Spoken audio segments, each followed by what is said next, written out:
going on, gamers? Welcome to the dojo. It's the Bruce Ree here, and today I'm bringing you week 3 of the Madden School Super League. We're taking on the Tampa Bay Buccaneers here at home in Foxborough. You know, we're off to a pretty good start. Off to a 2-0 start in the season. He's off to a 1-1 start in the season. So, I mean, this is kind of like where you mold your team into what they're going to be, you know, kind of thing. You know, it's week 3, 4, 5. That's where you kind of, you know, just kind of come out as a winning team or a losing team or a team that's fighting for next year's draft picks or a team that's, you know, fighting for the Super Bowl this year. So, and my opponent today, Great Mage, I mean, me and him, we've faced each other plenty of times. We're both original or almost original members from back in 2011 when we joined the Madden School Super League. So, I mean, there's been plenty of rivalries, and look at Doug Martin just making people miss down the sidelines.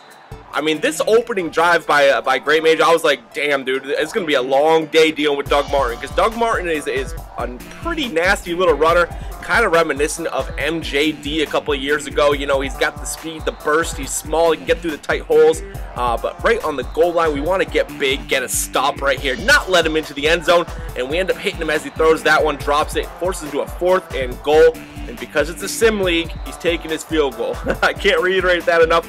For the guys that haven't been following the series, yeah, we play sim here. We don't do all the tendencies, all the cheese that you'll see in ranked matches, and it actually, I think, makes the game a lot more exciting because you don't just see the same plays over and over and over again. You see a variety of plays and a variety of different ways to execute these plays.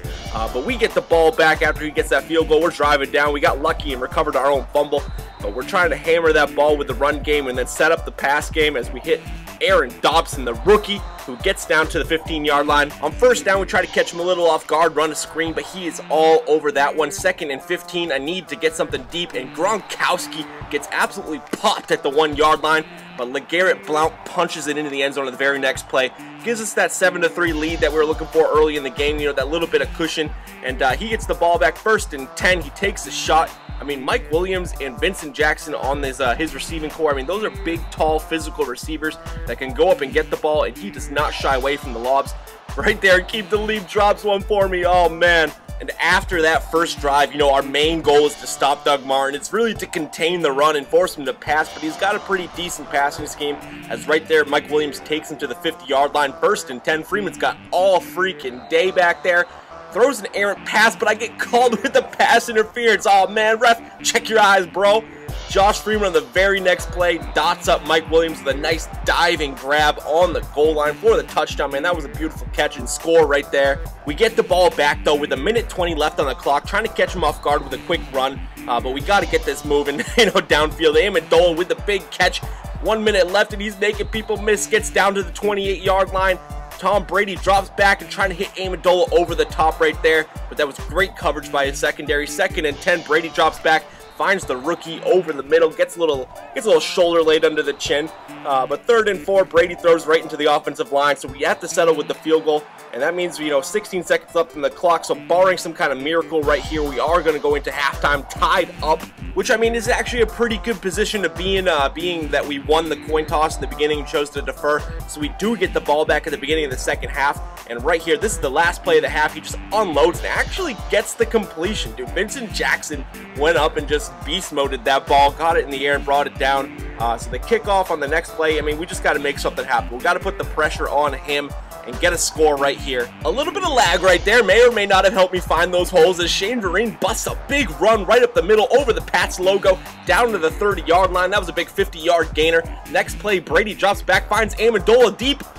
But Darrell Revis Island. Amendola's on the island. I get picked off right there trying to test the wyza. And, I mean, I've had Amendola deep. So, I mean, that's one of the things about this game that I've noticed. It's really hard to hit those receivers over the top. You really got to step into the throw. And I definitely didn't step into it enough right there. So I ended up paying for it. But we're still tied up. And that means my defense needs to come up big right here. 2nd and 10. He's on the 50-yard line, and oh, man, I almost was able to get the pick right there, but could not get the animation. 3rd and 10, he ended up dropping that ball, and look at that. He overthrows his receiver by about 2 yards, and he was open by about 15 yards. So I get the ball back in the very first play. I toss it up. just like him, and Kenbrell Tompkins ended up coming down with that. My other rookie, Aaron Dobson, showing up over the left hash, getting me down to the 11-yard line, and Shane Vereen, the underrated player on the Patriots, pounds it into the end zone. We were definitely able to orchestrate a great drive right there. Brady fits tight windows, and on the first play of his drive, Devin McCourty with the interception up the middle. Number 32 doing work for me. He gets us right back into the red zone. So now we're looking to go up by 2. Can we go up by 2 scores? Zach Sudfeld, our rookie tight end. Man, there's just a ton of rookie receivers on this Patriots team. Something they're struggling with in the real NFL, but right here we're making it work. Danny Amendola gets in between the pylon and the defender right there for the touchdown, puts us up by 2 scores. So that interception ended up costing him huge right there. 2nd and 9, Freeman drops back and finds Vincent Jackson on a nice rope pass over the middle, and he's not going to be caught, ladies and gentlemen. He's all the way to the end zone for the score. He cuts my lead in half right there. With just a big play from a big receiver. We get the ball back though, and we're trying to counter punch, make answer back, give us a cushion again. But Deshaun Goldston with the user pick, his second Mario coin of the day. He played me perfectly right there. I thought I had my guy open. He was user in that area. And we turned the ball over. The last thing we wanted to do was turn that ball over right there. But he's trying to get the ball deep, and we're trying to hold him to at least just a field goal, if not get some kind of turnover. He misses on 2nd down. 3rd down, Freeman drops back again. He's completely abandoned the run game, finds Mike Williams on the left sideline, ends up getting to him a 1st and 10 on the 16. Freeman drops back, and interception. Devin McCourty with his 2nd pick of the day. McCourty is a cornerback turned safety. And, one of the things I like about him, he's not a hard-hitting safety. He's not your atypical safety back there. But what he is he's almost like a center fielder in baseball, but he's a center fielder on your football team. Right here, we're going up deep to Edelman, and he can't come down with the ball. 2nd and 10. We can find an Aaron Dobson on the left sideline, able to get down to the 45. 3 seconds left in the 3rd quarter. Dumping it off to Shane Vereen on the screen. And he's able to get some good yardage right there. Hurdles and gets knocked out of bounds. Our defense bailed out Tom Brady in the offense after Brady threw that dumb interception, after I threw that dumb interception. So now we're trying to repay the defense, get some points on the board right here. Stephen Ridley doing a gutty run up the middle. 2nd and 3, another screen to Shane Vereen, and he ends up finding the end zone right there, giving us that 2-touchdown lead, that extra cushion that we need. First play for him on the next drive. He throws a pick to Stanford, our free agent pickup of the year. He's making some good plays out there for me. Kind of poor man's Gerard Mayo on my team. And we get the ball back again, deep in his side of the field. Stephen Ridley now starting to go to work, trying to keep that clock moving. And he has a really good deflection right there. That's Revis Island, man. He just swats everything, and everything he doesn't swat, he intercepts. But we end up getting 3 points. Gives us that 17-point cushion we're looking for. And Vincent Jackson gets absolutely destroyed over the middle right there. And Alfonso Dennard comes up with the fumble recovery. So we get the ball back again on a turnover deep in his zone. And now, we're trying to get this clock moving down to 0. And Tom Brady throws off his back foot right there. That was just a terrible pass. 3rd and 7. Brady looking for a completion right here. Goes deep and finds Kenbrell Tompkins, who tiptoes into the end zone for the score. Oh, man, I don't know how he kept his feet in bounds right there. Just an absolute circus catch. And now he gets the ball back, and it's pretty much game set match. There's a very little chance of him coming back from this huge deficit. But now he's playing for pride's sake, trying to get a score on the board before this thing is over. Josh Freeman rolling around, dodging the sack, but ends up eating one anyways. 2nd and 16, he unloads, finds this man on the sideline, but he's out of bounds. 3rd and 16, Freeman drops back again. I'm playing that deep shell, and he finds Vincent Jackson underneath on the crossing route. 1st and 10, about midfield. He finds this man over the sideline, so he's stringing together a couple plays right here, marching down the field. Even if there is only 50 seconds left, he's putting together a good solid drive. His receivers are holding on to the ball as he catches his drag route over the middle. Gets into a 3rd and 5, 30 seconds left on the clock, and he gets a nice little manual catch right there off the wheel route.